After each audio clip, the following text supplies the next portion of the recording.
प्रधानमंत्री नरेंद्र मोदीजी यांचंही मनापासून अभिनंदन करतो आणि त्यांना धन्यवाद देतो। कारण पहलगाममध्ये ते झालेला निरपराध पर्यटकांवर हल्ला आणि त्यामध्ये पाकधार्जिण्या आतंकवाद्यांनी बेकसूर निरपराध आपल्या पर्यटकांना गोळ्या घालून माणुसकीला काळीमा फासला होता आणि परिवाराच्या समोरच आणि खऱ्या अर्थाने आपल्या मातांच्या समोर, महिलांच्या समोर, परिवाराच्या समोरच घरातल्या कुटुंब प्रमुखाला गोळ्या घातल्या होत्या। कुणाचा तो पती होता, कुणाचा भाऊ होता, कुणाचा मुलगा होता आणि या घटनेच्या तीव्र प्रतिक्रिया देशभरात उमटल्या होत्या आणि याचा बदला घेतला पाहिजे।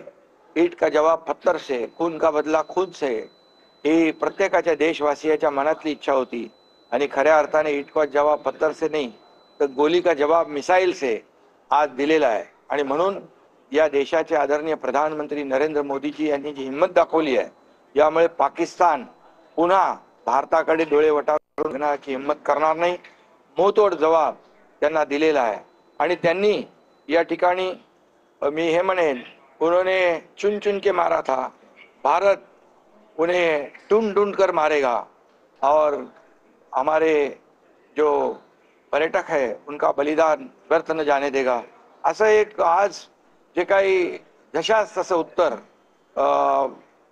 आपल्या देशातल्या जवानांनी दिलेलं आहे आणि म्हणून मी पुन्हा एकदा भारतीय जवानांना आणि प्रधानमंत्री नरेंद्र मोदीजींना धन्यवाद देतो, त्यांचं अभिनंदन करतो। पाकिस्तानाचा जो भाग पंजाब प्रांत होता, जिथे सगळ्यात जास्त दहशतवादी अनेक वर्षांपासून सक्रिय राहत होते, तिथेच कुठेतरी सगळे हल्ले करून मुळावर घाव घालण्याचे याच्यामध्ये 26/11चे दहशतवादी हल्लेखोर देखील ट्रेनिंग घेतलेले लोक होते आणि म्हणून अशी माहिती आहे 9 जे तळ उद्ध्वस्त केलेले आहे ट्रेनिंग सेंटर, त्याच्यामध्ये प्रमुख लष्कर ए तोयबा असेल, हिजायकोनी असतील आणि अतिशय जे नेहमी आपल्या देशावर ज्यांनी हल्ला केला त्या अशा प्रकारच्या वेगवेगळ्या 26/11 असेल, मुंबईतला बॉम्बस्फोट असेल, या हल्ल्यातले हल्लेखोर ज्या ज्या ठिकाणी ट्रेनिंग घेतं त्या 9 जागांवर 9 तळ उद्ध्वस्त करण्याचं काम केलं। इथं सुरुवात आहे आता आणि म्हणून या ठिकाणी सगळ्याच देशांनी आपल्या भारताचं कौतुक केलेलं आहे आणि कुठलाही हल्ला हा नागरिकांच्यावर केला नाही आणि आपल्या सीमेमध्ये राहून या ठिकाणी त्यांनी दहशतवाद्यांचे तळ उद्ध्वस्त करण्याची कामगिरी केलेली आहे।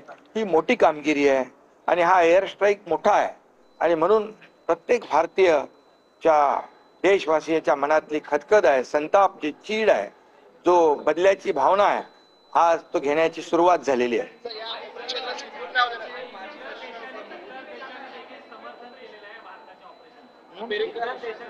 इतर देशांनी देखील समर्थन केले, कारण पाकिस्तान धार्जिना आतंकवादी हल्ला जो आहे त्याला जशास तसं उत्तर देण्याची सगळ्यांचीच भावना होती। त्यामुळे सगळ्यांनी देशांनी याचं कौतुक केलेलं आहे, अभिनंदन केलेलं आहे।